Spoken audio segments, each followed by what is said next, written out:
Hey everybody, Scoutcrafter here again. Mishmash Monday. Hope you had a great weekend. It was a holiday weekend. Hope you all enjoyed it. And it was cold here. I know we've been having a cold snap throughout much of the country here. Yesterday it was 8 degrees for those of you in the UK.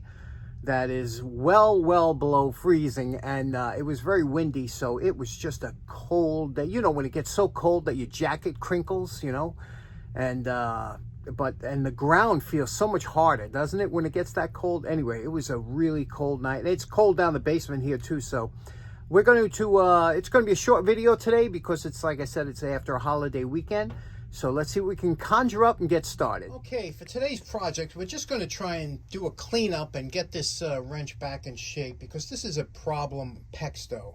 Pexto made a lot of really nice wrenches back in the day, and you can see this was one of their more popular ones. Again, they were getting away from the wood handles because they were, you know, issues, they were problems, and this was a solid cast metal handle. You could see here the condition it's in. It's got, you know, a little bit of issues, but it's overall it's a very nice clean wrench. The problem is, you could see the way this closes up. You see how it pinches in the front?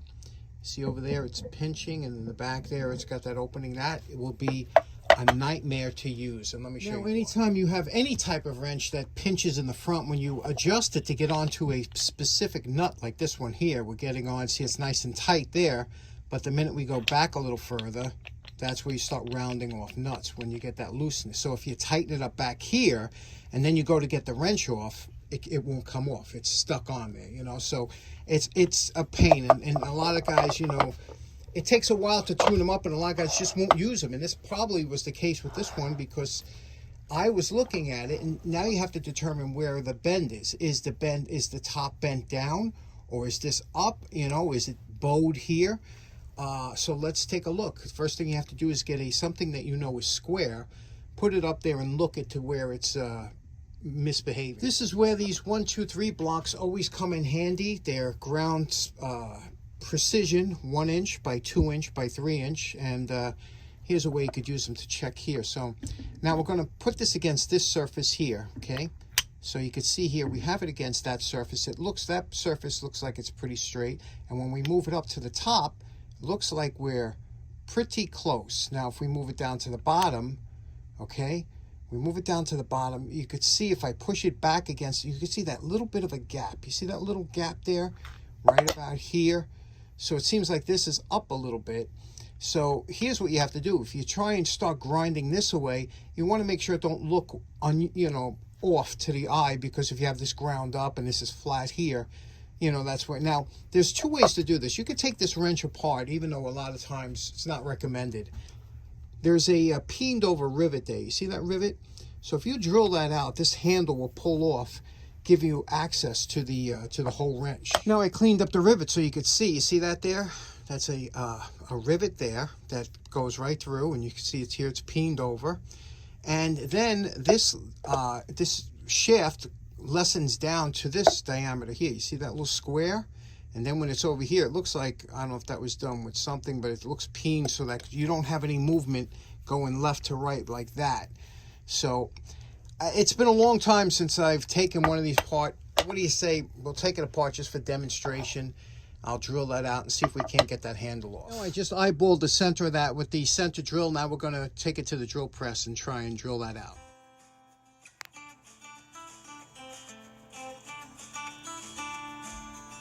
Now we're drilling through each side so that hopefully we'll meet in the middle, and this way we'll get a a centered hole. Now that we drilled right through, okay, now we just keep enlarging the bits until we have no more rivet around the edge. Now when drilling from both sides and slowly going up in bit size, you'll see all of a sudden the drill bit will catch.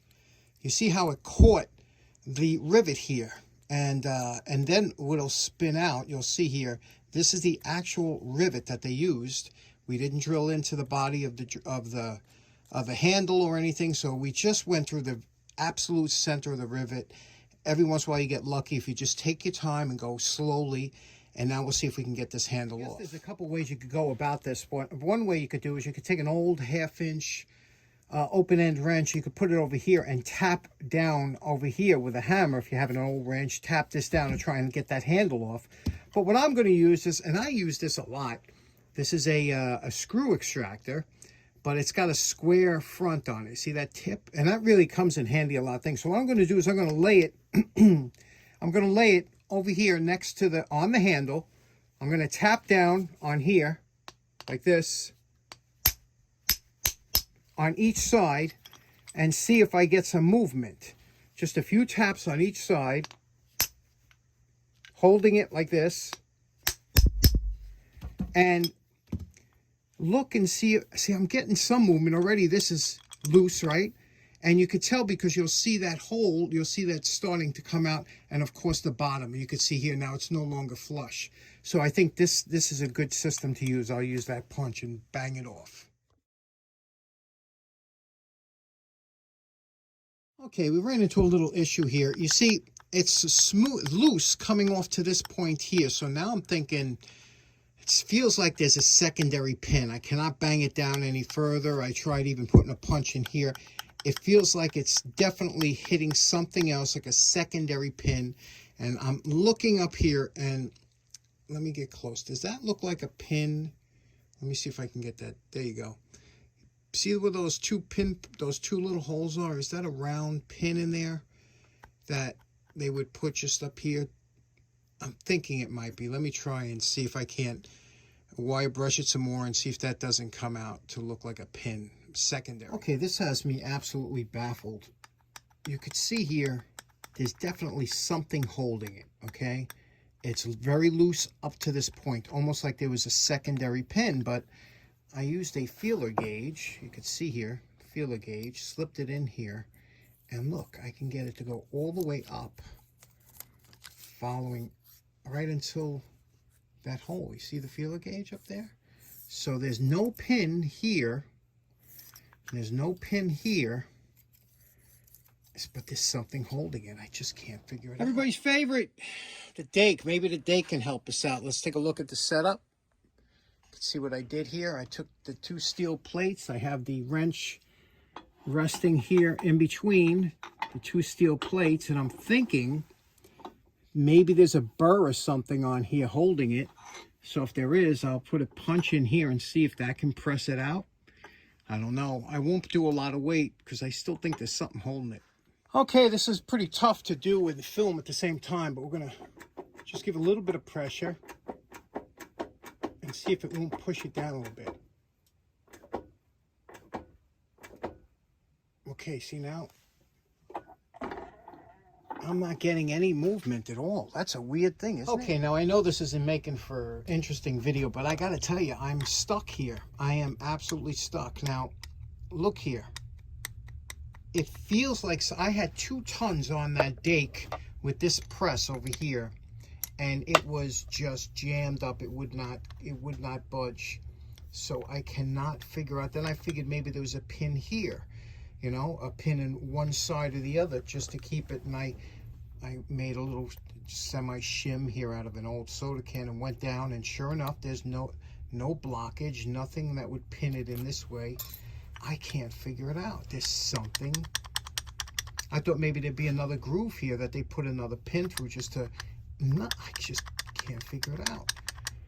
So what I'm going to do is I'm going to put this on hold and have maybe you, because I know one mind is better. We have a bunch of good, smart people out there. Maybe we could figure it out together. What do you think it is? At first I thought it was maybe a burr holding it up, but 2 tons in the dake would have, you know, made that burr pass right by it. It's so loose up to this point, and I can hammer it back down and then back again, and it always stops at this one point. Anybody know what that is? Please, let's figure this out. Okay, so like I said, it was going to be a short one today. I cannot figure this out, and until I do, I'm going to be in a kind of a rut until I figure this out. So hopefully some of your suggestions, there are no wrong answers. So anything you might think of, just put it in the comments, and maybe we'll figure this out together. Or maybe you have an experience with one of those wrenches. In closing, before we go, I just want to let you know of another YouTube creator who I only recently found a couple months ago, and he's just doing fantastic work.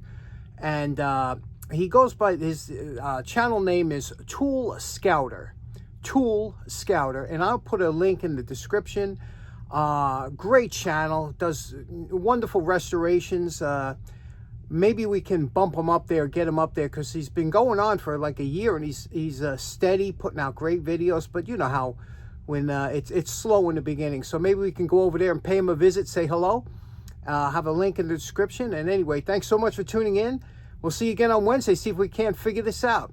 Take care now. Bye-bye.